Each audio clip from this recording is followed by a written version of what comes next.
India o Tíbet. Geográficamente estamos en la India, espiritualmente estamos en el Tíbet. Fue aquí, en Dharamsala, en las laderas del Himalaya, donde el Dalai Lama se refugió en 1959, tras huir de la invasión de su país por el ejército de la China comunista. Y es aquí, a 1500 kilómetros de la capital del Tíbet, donde el Dalai Lama dirige su patria espiritual desde hace 50 años.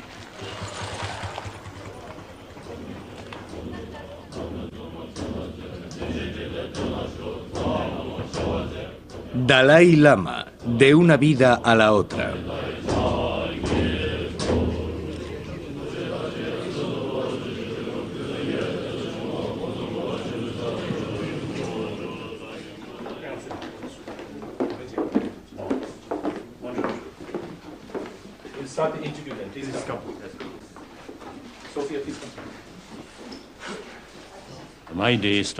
Empiezo el día a las 3 o 3:30. En cuanto me despierto, pienso en Buda y rezo una oración de saludo escrita por el pensador Nagarjuna. Rezo la oración acostado y en señal de respeto pongo las manos así. Así que muestro respeto, pero sigo acostado. Como monje budista, en cuanto me despierto, trato de preparar mi mente. El resto del día mi espíritu debe ser más altruista, más compasivo. Y en mi vida cotidiana debo hacer algo útil para los demás. Luego hago algo de ejercicio físico. Camino un poco en la máquina. A las 5 desayuno, medito y rezo un poco más, hasta las 8 o las 9. Después suelo leer algunos periódicos, o a veces vengo aquí, si tengo alguna reunión. Luego,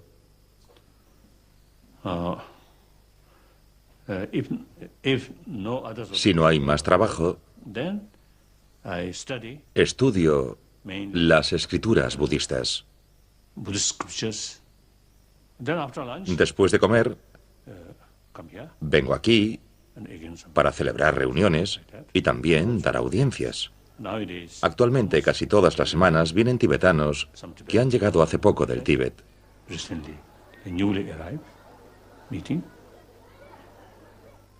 Luego, sobre las 5 o 5:30, tomo el té. Como monje budista, no ceno. Después, rezo de nuevo y hago meditación. Luego, sobre las 7 o 7:30, me acuesto. Duermo de 8 a 9 horas. Esa es la experiencia más agradable, la relajación completa. El Dalai Lama no es solo un monje budista sujeto como los demás a las 253 reglas de la vida monástica tibetana. Él es el maestro reencarnado, descendiente de una larga estirpe de hombres sabios y compasivos que han alcanzado el estado de Buda. Desde el siglo XV lo han precedido 13 de esos maestros y todos ostentaron el título de Dalai Lama, que significa océano de sabiduría. Una sabiduría que viene a buscar aquí gente de todo el mundo.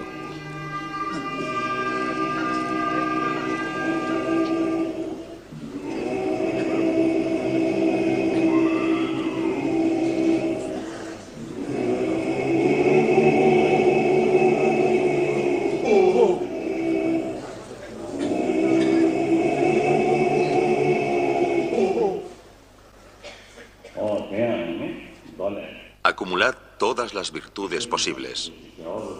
Dominad el espíritu, nos enseña Buda. La felicidad y el sufrimiento son fruto de causas y condiciones.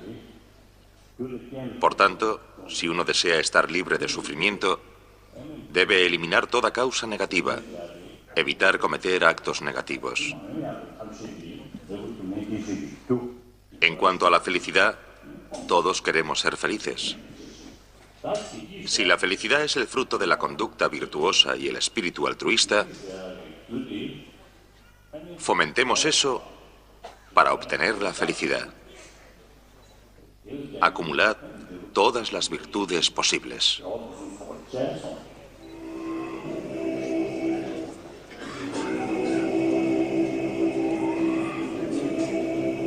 Estas enseñanzas se imparten bajo estrecha vigilancia.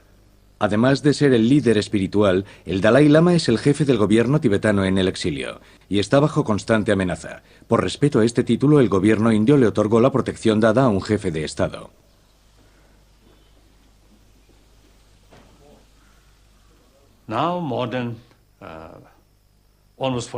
Llevamos más de 49 años siendo una de las comunidades de refugiados más prósperas. Aunque somos refugiados,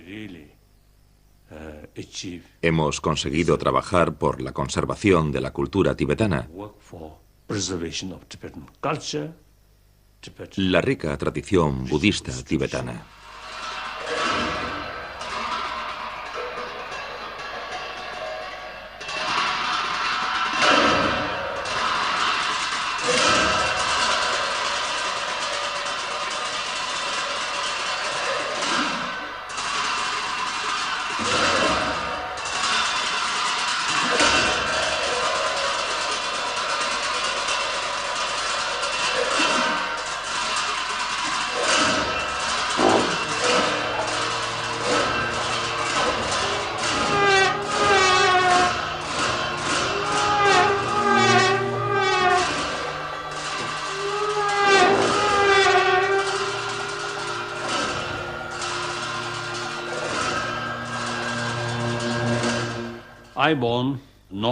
Nací en la parte noreste del Tíbet, en una zona muy remota.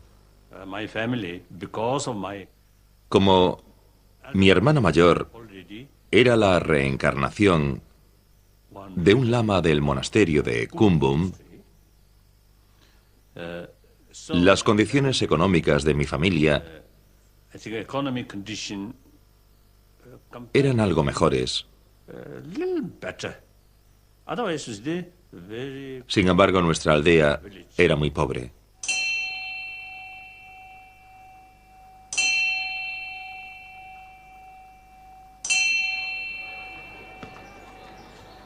El paso de un pequeño estado teocrático pobre a un estado democrático moderno no se logra por decreto.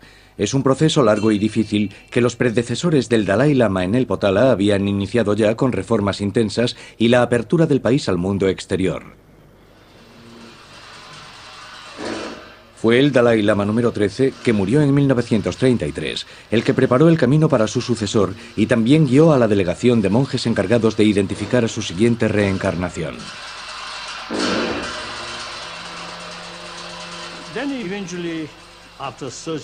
Cuando llegó el comité de búsqueda, me eligió como candidato. En aquel momento, había 3 candidatos de la misma zona, pero uno falleció. Así que quedamos 2. Después de unas pruebas o investigaciones realizadas por el comité de búsqueda, yo fui quien lo hizo mejor. Y eso los convenció de que el pequeño Hamo Dondup era el que buscaban.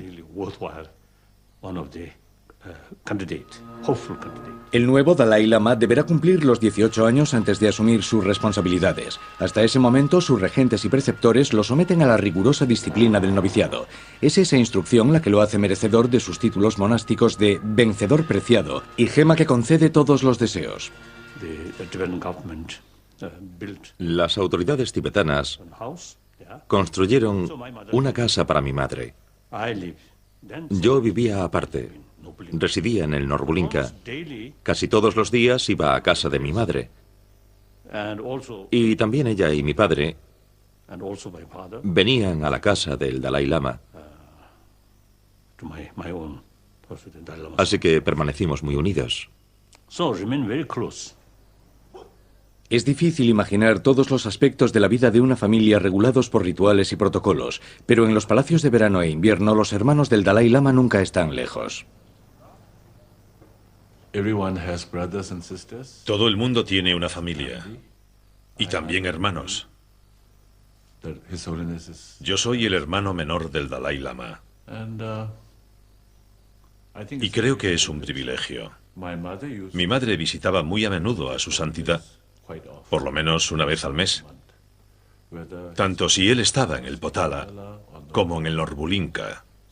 Así que desde que aprendí a andar, cuando tenía un año más o menos, cada vez que mi madre iba a ver a su santidad, me llevaba con ella. Recuerdo algunas de mis travesuras. Por ejemplo, en la casa del Dalai Lama no se cocina cerdo, ni huevos, ni pescado.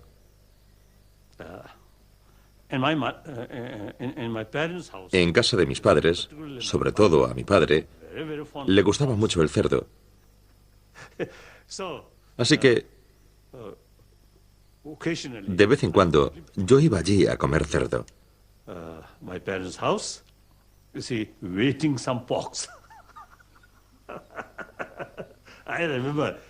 Me sentaba al lado de mi padre, al que le encantaba el cerdo, y yo era casi como un perro esperando a que mi padre me diese un trozo de cerdo. Y también huevos. A veces mi madre me hacía huevos solo para mí.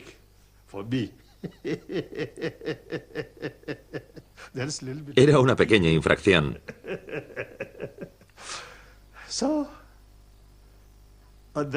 También recuerdo que de niño, a veces mi profesor me ponía cara seria y a veces me reñía.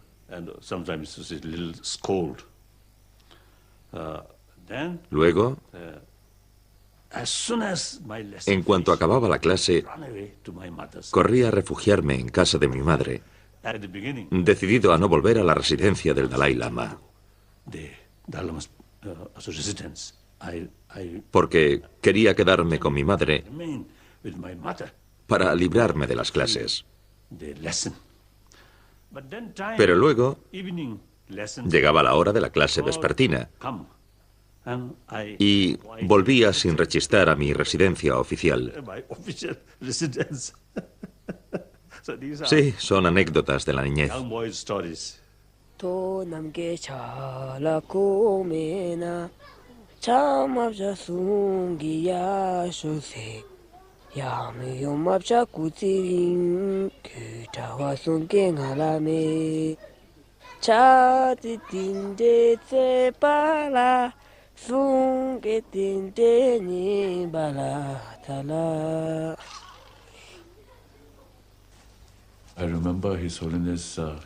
Recuerdo que su santidad jugaba conmigo. Recuerdo muy bien algo que ocurrió en el Norbulinka. Cuando mi madre visitaba a su santidad, acostumbrábamos a pasear por el jardín y su santidad me dejaba cogerme de su dedo y que paseara con él. Lo recuerdo muy bien. Además, allí hay un templo o santuario fuera que tiene un leopardo y un tigre disecados, y parecían tan reales que me asustaba mucho al verlos, y su santidad me decía que no me asustara porque estaban disecados.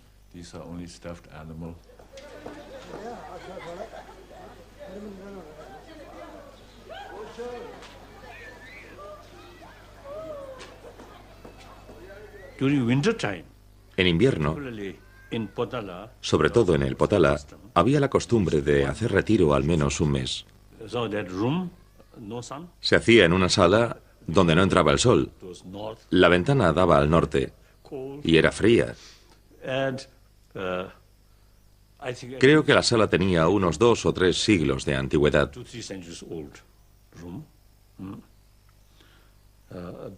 Y debido a las lámparas de grasa, la estancia parecía una cocina. Estaba oscura por causa del humo.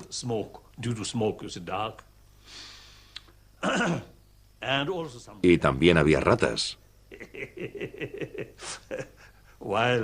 Mientras rezábamos o cantábamos, a veces veía aparecer alguna. Se acercaba al cuenco con la ofrenda de agua y la rata bebía del cuenco. No sé si a los dioses les gustaba aquel agua o no.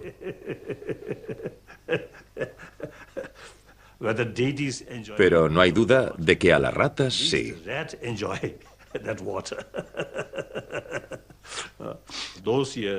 Durante aquellos años, mi maestro nunca me mostró una sonrisa. Siempre fue muy severo. A veces veía a los pastores, a la gente con ganado, que iba con sus animales de vuelta a casa, cantando. Y yo pensaba que me gustaría ser uno de ellos.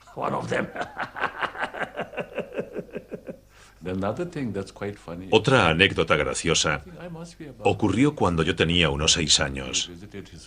Visitamos a su santidad en el Norbulinka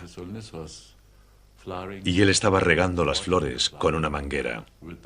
De repente, sin darme tiempo a apartarme, él apuntó con la manguera hacia mí y me empapó por completo. Y para secarme, tuve que correr por el jardín en camiseta.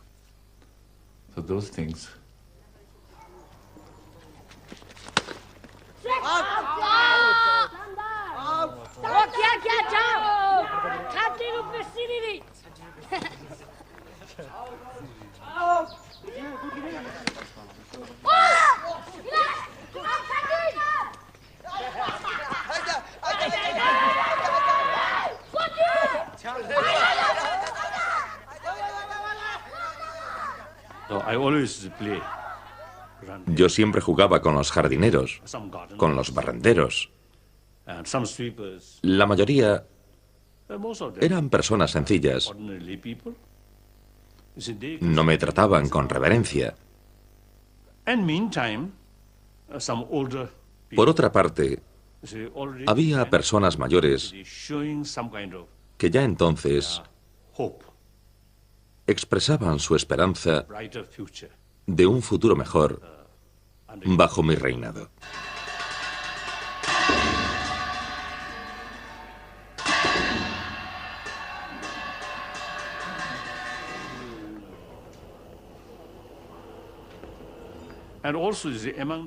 Además, entre los barrenderos mayores, había alguno que ya había estado al servicio del anterior Dalai Lama. Me contaron muchas anécdotas sobre su vida. Y aquello me ayudó a entender mi futura responsabilidad como Dalai Lama.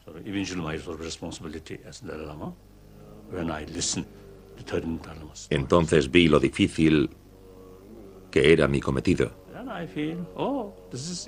lo difícil que era mi posición.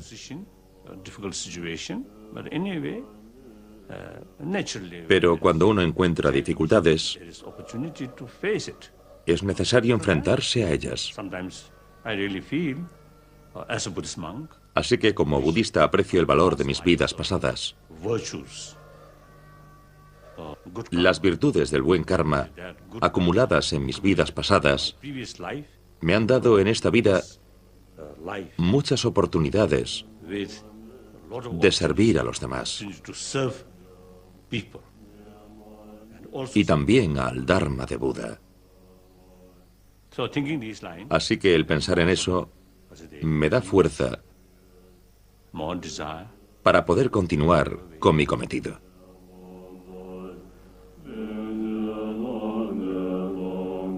Cuando asume oficialmente el control del país en 1950, el Dalai Lama solo tiene 15 años. Aún no ha terminado su formación religiosa y carece de experiencia política. Su adversario en el histórico conflicto entre el Tíbet y China es Mao Zedong, que se propone conquistar al Dalai Lama y le promete respetar la autonomía del Tíbet. Invita al Dalai Lama a Pekín y lo cubre de regalos.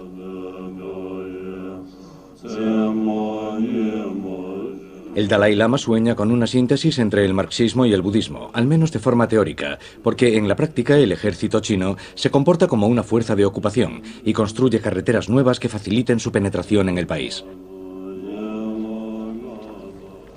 A lomos de caballos y en barcas de piel de yak, las 500 personas que acompañan al invitado de Mao emprenden la aventura del viaje hacia Pekín. En 1954 fui a China. Fue una gran oportunidad para ver un mundo diferente. También pude reunirme con muchos tibetanos en las provincias de Amdo y de Kham. De modo que viví muchas experiencias, vi cosas nuevas y aprendí mucho. Además, conocí a muchos líderes, a grandes personalidades, como por ejemplo el presidente Mao Zedong. Aprendí mucho de aquella experiencia. Creo que a mi hermano, el Dalai Lama, le impresionó mucho la personalidad de Mao. Mao habla de buena fe y reconciliación. El Tíbet es un país grande que antaño dominaba China, pero está atrasado, así que necesita ayuda para desarrollarse y modernizarse. Mao incluso nombra al Dalai Lama vicepresidente del Comité Permanente de la Asamblea Nacional China, título honorífico que no tiene ningún poder político real.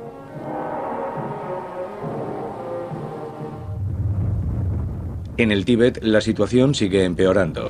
La brutalidad de los chinos contradice las declaraciones de Mao. Como respuesta a la resistencia popular tibetana, que el Dalai Lama no promueve ni condena, el ejército chino pasa a la acción. En marzo de 1959, 4 años después de su regreso a Pekín, el Dalai Lama ve Lhasa invadida, su ejército destruido y a los monjes perseguidos. Palden Gyatso es uno de los monjes que sufrieron la represión. En aquel momento protesté contra la anexión. No quería que nos invadiesen. Y por ese motivo, en 1959, los chinos me encarcelaron. Me tuvieron preso durante 33 años. Durante esos 33 años me torturaron y me pegaron. Sufrí las torturas más horribles, pero afortunadamente no estoy muerto. ¿Por qué? Porque desde el punto de vista budista estoy protegido. No fueron los chinos los que me liberaron. Amnistía Internacional escribió sobre mi situación y se esforzaron mucho. Lucharon para que me liberasen después de pasar 33 años preso. Les estoy muy agradecida.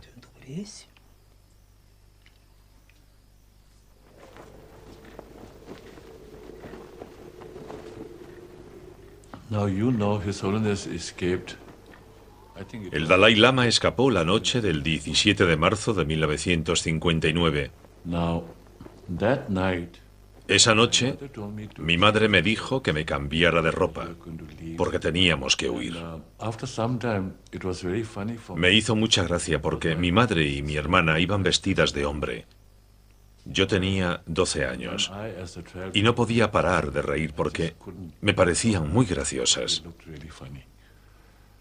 Salimos de Norbulinka sobre las 9 o 9:30 y caminamos hacia el río. Pasamos muy cerca de los campamentos militares chinos. Nos marchamos de noche. Viajamos toda la noche y al día siguiente, muy avanzada la tarde, hicimos la primera parada. A veces viajábamos 6 horas, a veces 8, y en total nuestro viaje duró 12 días.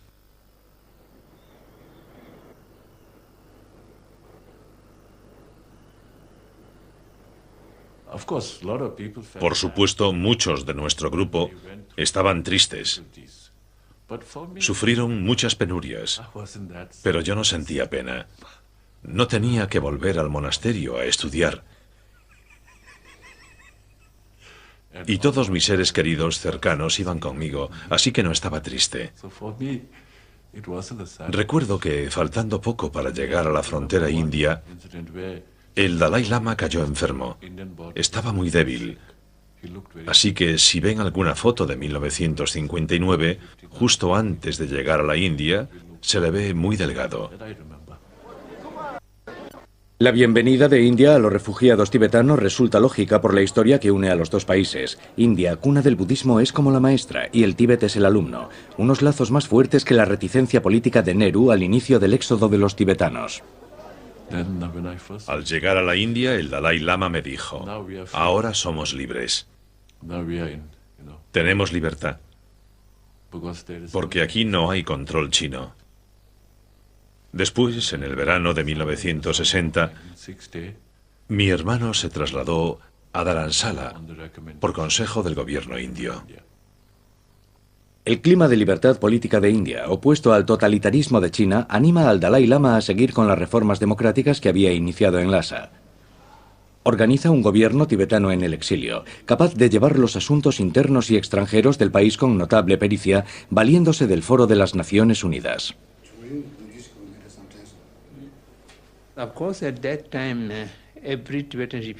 En aquel momento, los refugiados tibetanos no creían que aquello se prolongase. Todos creíamos que en pocos años podríamos regresar al Tíbet. Solo el Dalai Lama tuvo visión a largo plazo.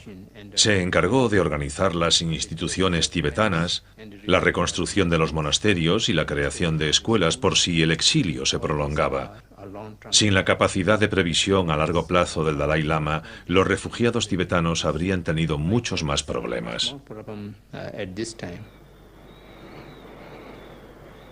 El problema de los refugiados es, desde luego, el más urgente. Desde la invasión de Lhasa y las matanzas de civiles, se calcula que murieron 80.000 personas entre 1959 y 1960.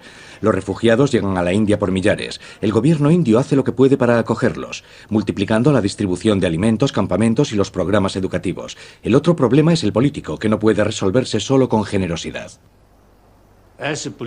Como asilado político, la cuestión política resulta clave mientras sigamos siendo una comunidad de refugiados. Así que aquí siempre me he considerado un portavoz libre del pueblo tibetano. Por tanto, a principios de los años 70,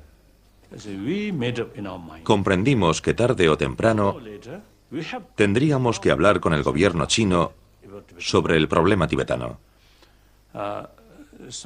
Así que nuestra meta es tratar de hallar una solución equitativa para ambas partes. De modo que no buscamos la independencia, a pesar de los acontecimientos pasados. Lo único que nos interesa es el futuro. Materialmente, el Tíbet está muy atrasado, pero espiritualmente está muy avanzado. Todos los tibetanos quieren un Tíbet más moderno. Por eso, proponemos que en el aspecto del desarrollo material, el Tíbet siga dentro de la República Popular China. Conseguiremos un desarrollo económico mayor, pero eso solo será posible si podemos gozar de una autonomía verdadera. El Tíbet sigue siendo un pequeño enclave entre dos gigantes, que son India y China. No nos sentimos del todo seguros. La amenaza siempre está presente. Por eso el Dalai Lama, con una mentalidad muy pragmática, propuso la solución de la autonomía. Nuestro objetivo es construir una sociedad no violenta. Y nuestro objetivo también es conservar la herencia cultural única del Tíbet.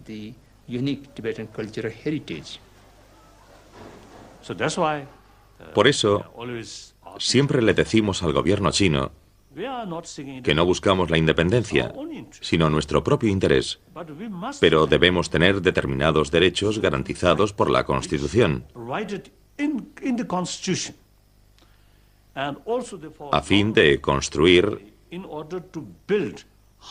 una sociedad armoniosa, duradera. De ese modo,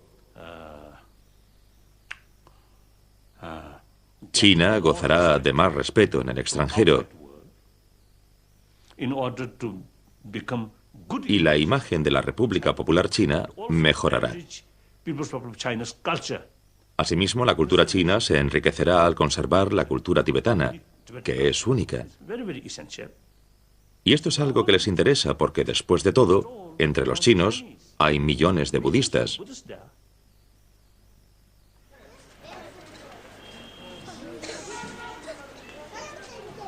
Entre los refugiados, que pasan de 20.000 a 100.000 en pocos años, hay víctimas de la reubicación forzosa de la población tibetana, sobre todo niños. También hay supervivientes del encarcelamiento y la tortura, como estos monjes, que aún hoy permanecen en primera línea del movimiento de resistencia.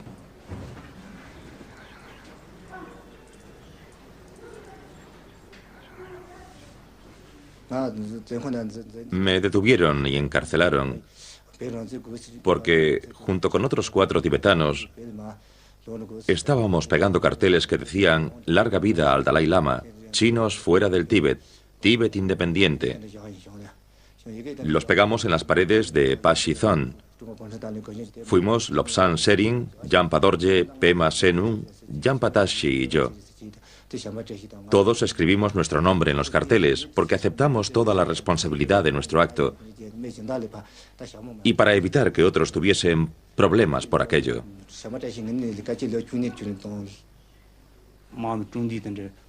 Los soldados llamaron a otros soldados. Nos apuntaron con pistolas a la espalda. Nos ataron en parejas por las manos y las piernas.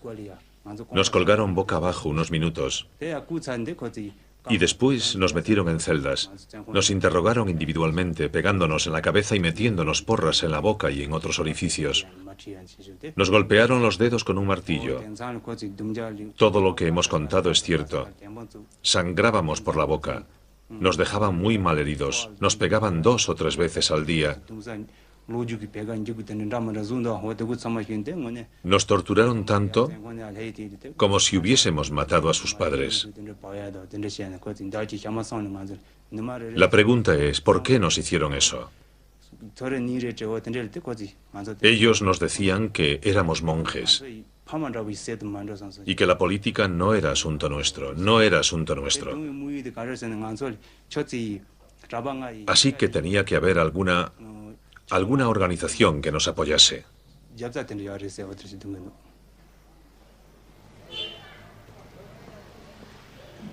Los chinos tenían razón en considerar que el budismo era la principal fuerza tras la resistencia popular tibetana. Para acabar con esa resistencia, la estrategia principal es atacar a la religión tibetana.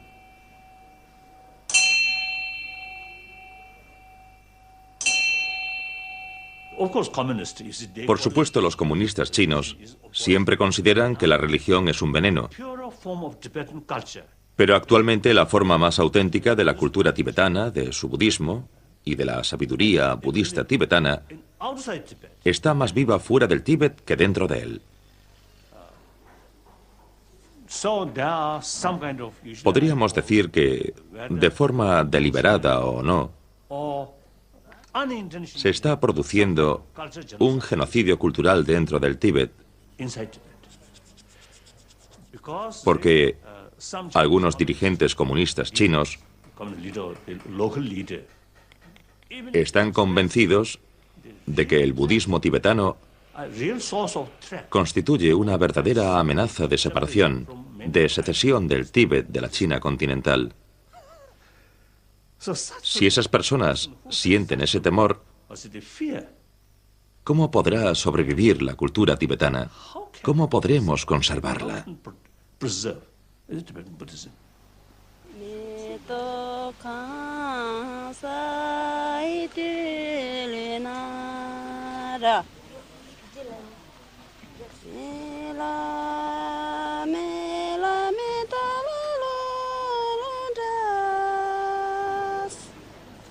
Si el budismo tibetano está en peligro dentro de las fronteras del Tíbet, su esperanza de supervivencia está fuera de esas fronteras, en el seno de la comunidad de refugiados y en los niños de la diáspora.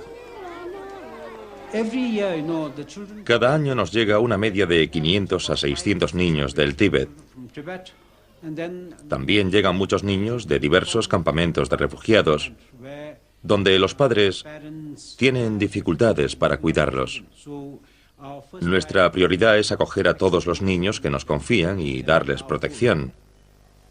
Algunos llegan con sus padres, que los dejan con nosotros, y luego regresan al Tíbet.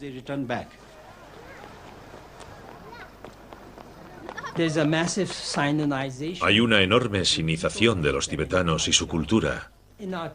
En nuestra clase, si hay un alumno chino nuevo que quiere asistir a esa clase y no hay vacantes, un niño tibetano tendrá que dejarle el sitio al alumno chino y a menudo tiene que sentarse en el suelo o, por el contrario, abandonar la escuela.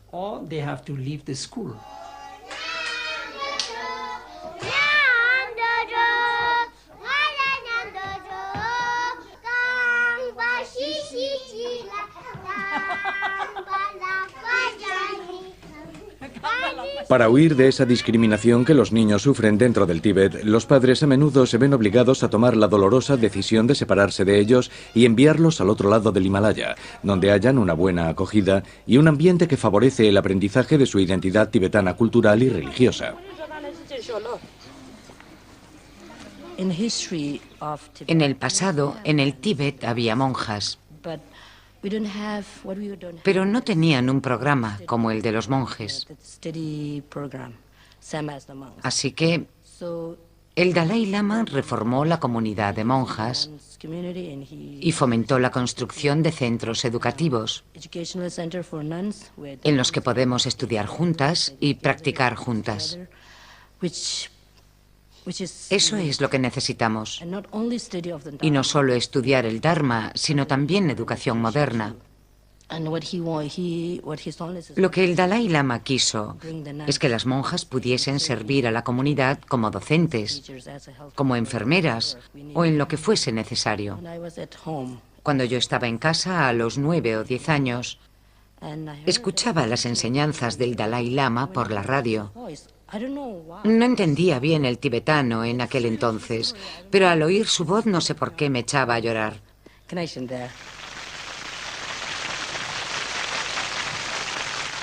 En 1980, tras 20 años de exilio, una delegación del Dalai Lama al fin recibe permiso para visitar Lhasa. Encabezada por su hermano y su hermana, recibe una calurosa bienvenida popular que demuestra que la influencia del Dalai Lama sobre su pueblo permanece intacta, pese a la represión china y al programa de inmigración masiva de colonos chinos. China teme muchísimo la influencia del Dalai Lama, y ese temor solo deriva de la negativa a hablar en serio con el Dalai Lama con objeto de buscar una solución al problema tibetano. Aparte de eso, no hay otro problema. Solo tienen miedo de la influencia del Dalai Lama. Y muchas veces han dicho que si el Dalai Lama regresa, tal vez el pueblo podría descontrolarse. El gobierno fascista autoritario teme a las multitudes, a que el pueblo se reúna.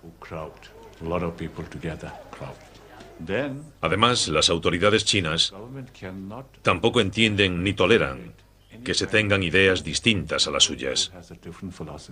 Todo el mundo tiene que pensar tal como dice el partido. Aunque a principios de los 80, los chinos me presentaron una propuesta con 5 puntos sobre mi regreso, en la que me ofrecían recuperar todos mis privilegios, les dije que no era lo que quería, sino el respeto a los derechos de 6 millones de tibetanos. Y mientras ese asunto no se resuelva,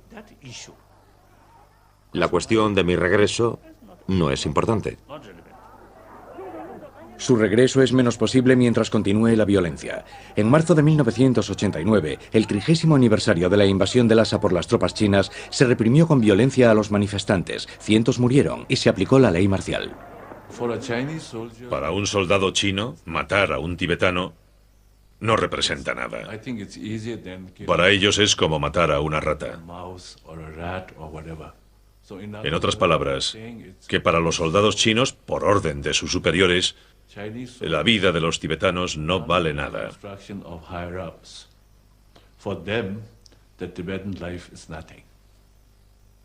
Creo que ahí se ve bien el problema de la presencia de los chinos en el Tíbet.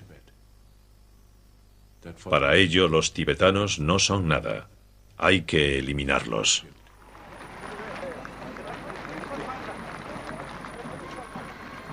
La reacción internacional ante la matanza de 1989, condenada por los Estados Unidos, Francia y el Parlamento Europeo, pudo influir algo en que ese año le concediesen el Premio Nobel de la Paz al Dalai Lama y a través de él a todo el pueblo tibetano.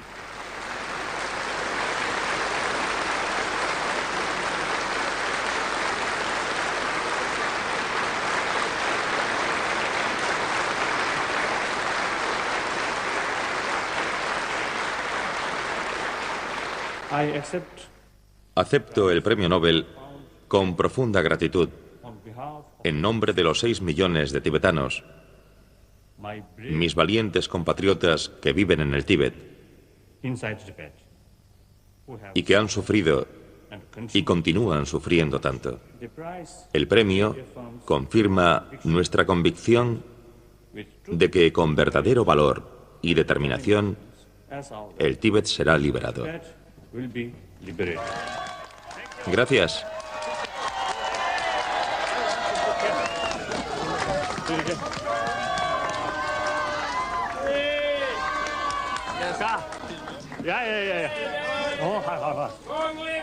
¡Tíbet libre!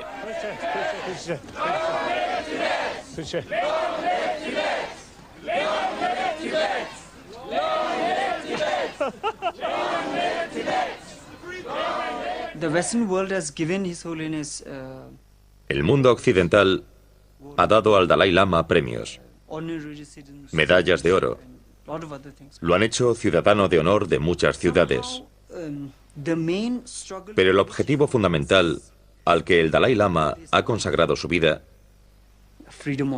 es a lograr la libertad del Tíbet y a lograrla mediante la no violencia. Y para ello necesita apoyo. El Dalai Lama necesita ayuda. Y el mundo occidental no está ayudando. Cuando su santidad sube a un estrado, todo el mundo aplaude. Pero cuando está luchando, a los occidentales les preocupan más los negocios, el dinero y la política. Así que todas esas medallas y galardones son como un chiste.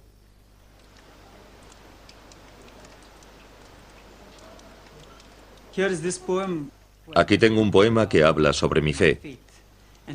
Lo escribí cuando estaba encarcelado en el Tíbet. Matad a mi Dalai Lama para que ya no crea más. Rompedme la cabeza, golpeadme, desnudadme, encadenadme, pero no me dejéis libre. Dentro de la cárcel este cuerpo es vuestro. Dentro de mi cuerpo mis creencias son solo mías. ¿Queréis conseguirlo? Mantenedme callado aquí. Aseguraos de que no queda aliento, pero no me dejéis libre. Si queréis, volved a hacerlo desde el principio. Disciplinadme, reeducadme, adoctrinadme, enseñadme vuestros engaños comunistas, pero no me dejéis libre. Matad a mi Dalai Lama y no volveré a creer. En él el preso se burla de la autoridad. Dice, podéis capturarme, podéis golpearme, podéis usar vuestro ejército, vuestra policía, vuestra ley, vuestros instrumentos de tortura, pero no podréis cambiarme, porque soy lo que mi fe es. Y porque mi fe está en el Dalai Lama, y jamás se quebrantará. Y si queréis que cambie, hacedme perder la fe. Si queréis que cambie, matad a mi Dalai Lama. Pero eso es imposible.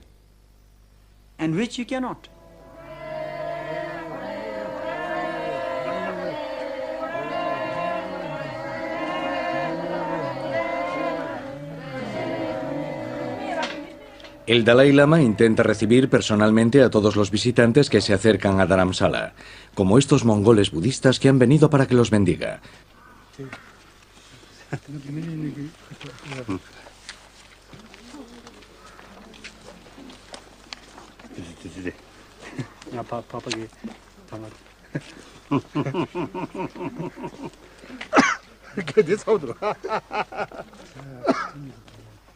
No olvidemos que muchos textos budistas fueron escritos por los mongoles, y todavía hay muchas costumbres comunes entre los dos pueblos, como la de ofrecer un chal de seda como símbolo de bienvenida o lealtad.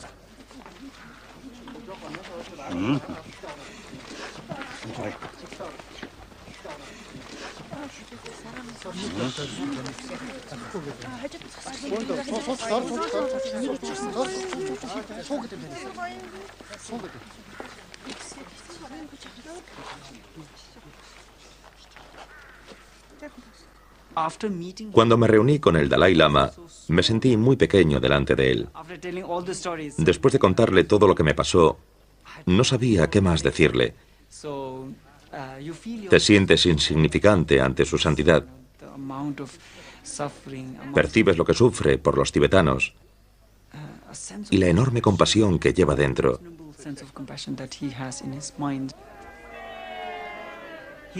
Él es como un faro, y ante la adversidad miramos hacia él y nos sentimos inspirados. Hoy el Dalai Lama tiene 72 años y naturalmente surge la cuestión de su sucesión, es decir, su reencarnación. Algunos occidentales sienten curiosidad por saber si el Dalai Lama puede reencarnarse en una mujer. Y sí, claro que es posible.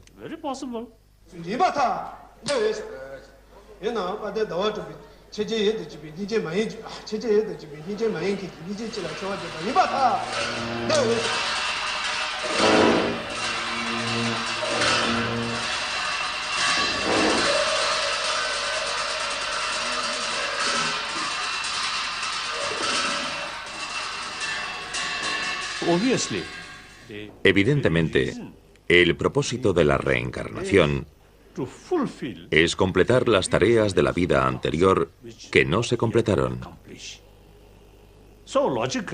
Así que, lógicamente, si muero estando aún en el exilio, mi reencarnación se producirá fuera del Tíbet para llevar a cabo la tarea que empecé y que aún no he terminado.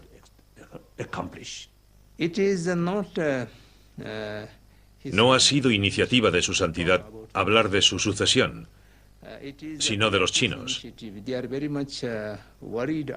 Les preocupa mucho el próximo Dalai Lama y quieren poder escogerlo ellos.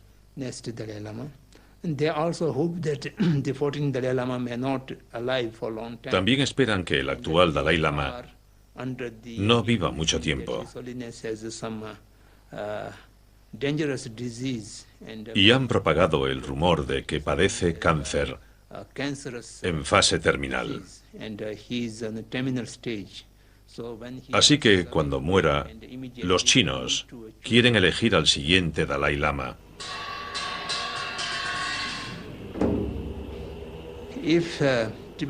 Si el problema del Tíbet no se resuelve y si el 14º Dalai Lama no logra regresar al Tíbet en vida, el pueblo tibetano debe decidir cómo se elegirá al 15º Dalai Lama, porque será un tema crucial.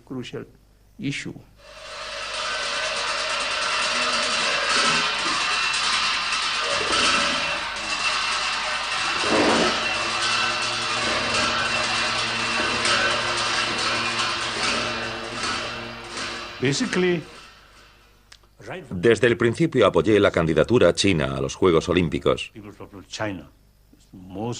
Es la nación más antigua, la más poblada del mundo, y merecía organizar unos Juegos Olímpicos.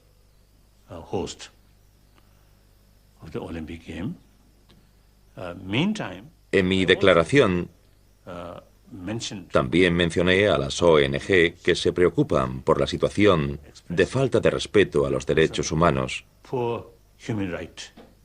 por la falta de respeto a la libertad religiosa y de prensa en China.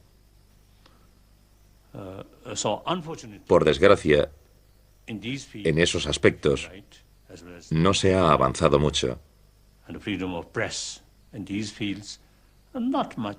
Así que, para que China sea una buena anfitriona olímpica,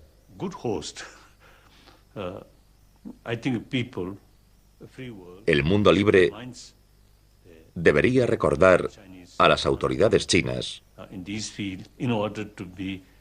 que no deben descuidar esos temas.